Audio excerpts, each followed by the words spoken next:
I knew he would end up like this because no evil lasts forever. Besides, a man who is neither in PDP or APC, I don't need to be told how his story will end.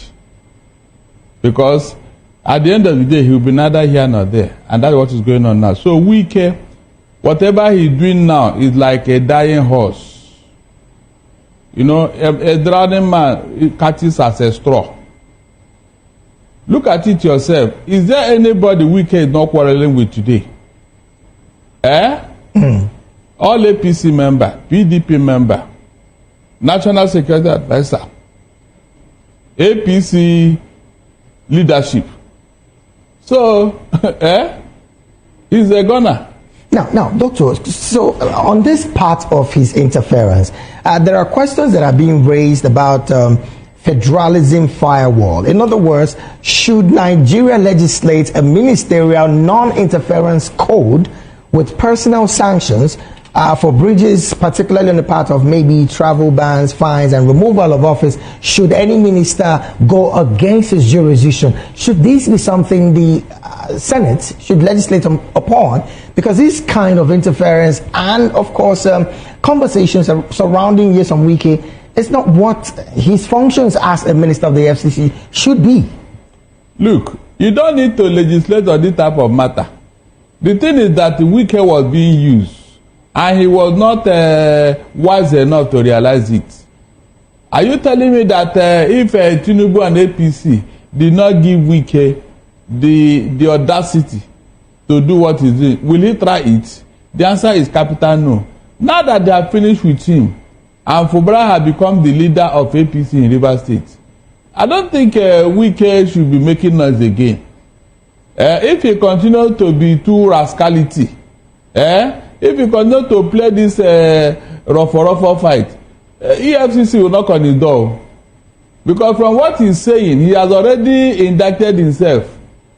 All the things he has been saying since yesterday and all that. The man gave a history of how he stole money, how he did this, how he did, you know. So he has confessed. It's just for the EFCC to pick him up and say, okay, you did all these things, and you are still making noise. So this feeling above the law, it will soon come to an end. Telling the APC he must choose the next governor of Rivers State. Is he the owner of Rivers State? If not for the support given to him by Abuja, will a Wike can he even spit? Not to talk of insulting people in this manner. Is it not because of the cover and the protection given to him from Abuja? So if they withdraw it, what will he do? No, tell me, what will Wike do? Nothing.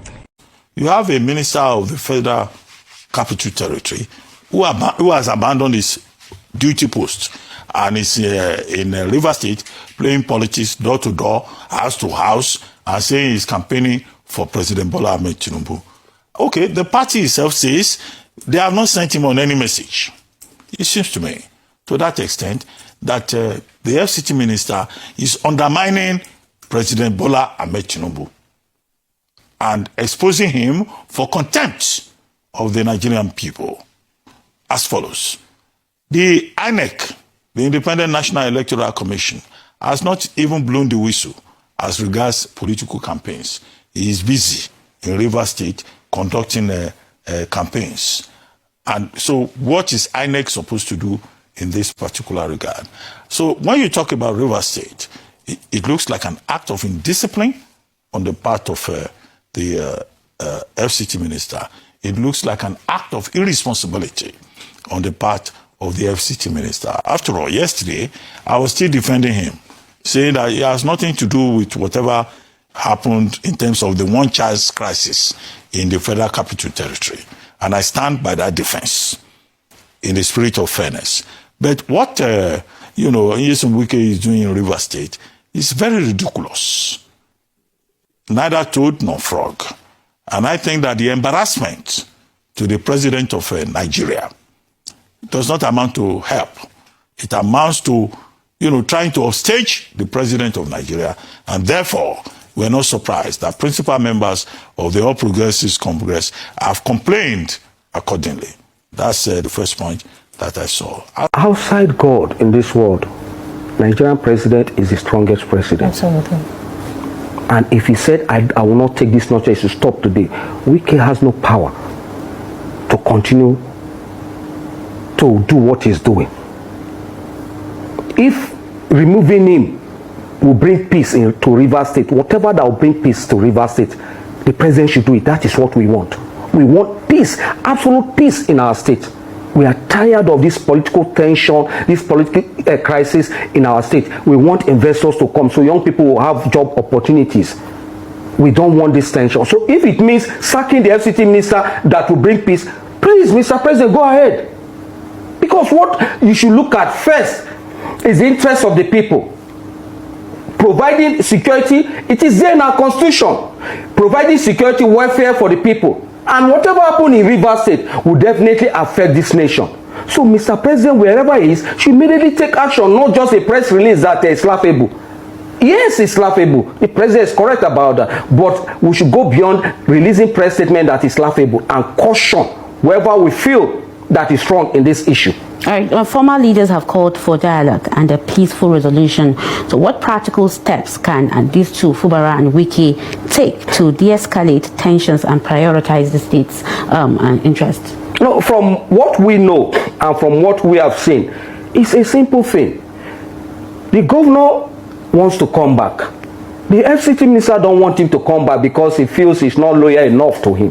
But the same governor that said, God, for that reason, will never thrive in Rivers State. He advised Ambode to fight against the president before he became president, that he should resist it. He commended Obaseki for resisting it. And so why today do you want to do what you advise people to resist? So the simple truth is that he has said that never accept this agreement, no peace. So I don't know. Maybe the president can talk to him to change his mind and allow peace to reign. Otherwise, the president has resolved this thing. The only thing that we're talking about today, you will not allow, he gave you, nobody will do that. You gave you all the local government chairmen. The assembly members are with you. From what we saw, he said you want to take the commissioners. As I repeat it, that even his son, the first of his son said, your papa don't do too much, I beg, give us something. Don't want to ask him, and before you know, you will appoint one or two friends. So even your son, it will be difficult to give him that kind of condition.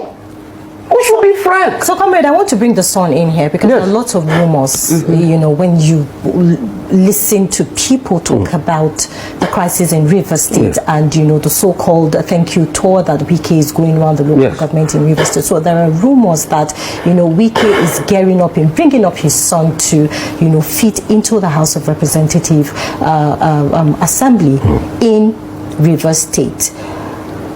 Some are even saying that being that he's having issues with Fubara, it's a clear indication that, he feels that the trust would come straight from his blood rather than an outsider to cover, all the things, whatever things that has been in Rivers State coming from his administration. How true is that rumor? Well, we don't know how true it is, but we've seen the song go around to the point that party leaders will sit at the back and the son will sit with him, to that extent. We don't know how true it is, but we also heard the rumor that he wants to use him to replace the minority leader in the House of Rep, and that is the issue. In fact, we heard that there have been issues because people that have been loyal and on cue wanting to take over from the minority leader are asking, what about we?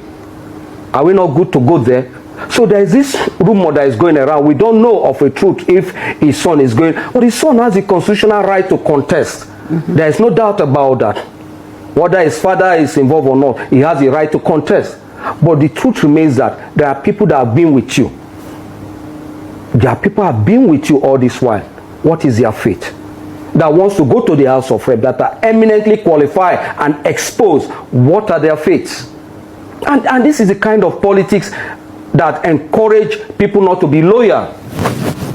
Because when I work with you, I get to a point when it's to you now know that you have children. When it gets to receive bullets, you will not take me, you will not take your children. When it gets to that point, you say I should go. But when it comes to a position or juicy ones, you will not take your children or your family members to those positions. No. But that doesn't mean that the boy does not have The right to contest is his constitutional right, and if he wants to contest, beautiful. If the people of Obiako said they want to vote him, good and fine. But one thing is expedient here, that godfatherism, Italianism, Hitler will not work in Rivers State, no matter the pressure.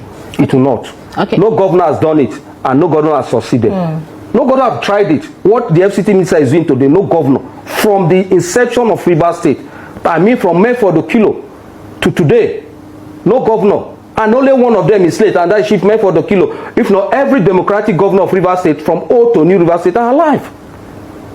And none of them are even with the FCT minister. Even the one of the person that I was singing praises to, that is the person of His Excellency Chief Odile, Peter Odile. It's not with him. So what is the issue? Why can't you understand? If the FCT the governor has offended you or something, why not call him and say, come, I don't like this, I have agreement. But when you become overbearing, nobody, the governor should not, Wike should not think that Amelo is getting there. Amelo may be even worse than Sim, because he's politically exposed. He was a councillor. So it might even be worse. He just waited, let me clinch that office. Sim is a political neophyte. He's a public servant that came, he was brought by the governor, thanks to him, just like other people made him. He also. All right, let's be honest. We all know what's happening with Yoson Wike and Sim Fubara. And there's a saying that explains this moment perfectly. When the gods wants to destroy you, they first make you mad. Because what we are watching now isn't strategy anymore. It's panic. Our biggest political relevance is coming to an end, and I think he knows it. It's what's driving the threat, the noise, and the constant war. So let's rewind. Fubara wasn't the godfather, wasn't a political warlord, wasn't even a career politician. He was a technocrat. He was a finance man. Wike picked him, bought the ticket, ran the campaign, controlled the structure. Fubara didn't campaign, didn't spend his money, didn't build the base. The plan was simple, a perfect puppet. But power has a mind of its own. The moment Fubara became governor, reality hit. He was a governor who couldn't approve more than 30 million naira without clearance from Abuja. The governor whom his commissioners are loyal to someone else. The governor, his House of Assembly, is answering to the former governor. That wasn't governance, that was humiliation. So Fubara pushed back, and Rivers State became a battlefield. Cabinet wars, assembly crisis, parallel legislations, courtroom shoppings, Port Harcourt versus Abuja, demolition of assembly complex, impeachment threat, security agencies dragged in. It stopped being politics. It became outright obsession. Then came the Supreme Court judgment, then the ultimatums, then impeachment notice, then emergency rule. But here is what Wike didn't plan for. Fubara didn't collapse. Instead, he adapted. And this is where Wike got outmaneuvered. While Wike was fighting from the shadows, Fubara made the boldest move of all. He crossed over to the All Progressive Congress. Not quietly, not apologetically. He walked in loudly, planting himself firmly on Bola Ahmed Tinubu's mandate. That single move changed the chessboard. Suddenly, Wike was no longer the bridge between Rivers State and the center. Suddenly, the president had another option, and suddenly, Fubara was no longer isolated. That defection didn't just protect Fubara, it stripped Wike of leverage. Now, let's say the part many people avoid. Wike has made a career out of crossing allies, and he's firmly running out of them. He tried to double-cross Hope Uzodinma by backing Samuel Anyanwu behind closed doors. That move didn't just offend Uzodinma, it united APC governors against him. That was a turning point, and it wasn't the first bridge he burned. Wike clashed with Atiku Abubakar, humiliated Patience Jonathan, destroyed ties with Rotimi Amaechi, sidelined Peter Odili, fought Uche Secondos out of relevance, went to war with Peter Obi. These were not small names, these were ladders. Men and women who gave him cover, legitimacy and access. He stepped on every single one. Then he committed the biggest political sins of all. He single-handedly destroyed the PDP. He stripped the party of structure, discipline, and soul. What he left behind wasn't a party. It was carcass and chaos. Now look at the irony. The man who once ruled Rivers State like an emperor is now exposed. No unified base, no guaranteed future. He's inside an APC government, but not truly APC.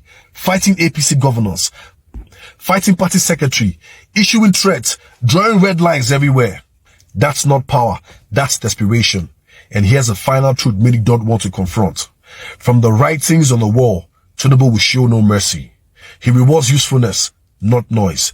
Once you become a liability, sentiment disappears. Wike built his career on raw power, but raw power without alliance doesn't survive. When the devil fell from heaven, he had nowhere else to go but to dwell among his fallen demons. That's where Wike is heading, politically isolated, surrounded only by the wreckage he created. This is no longer about Fubara.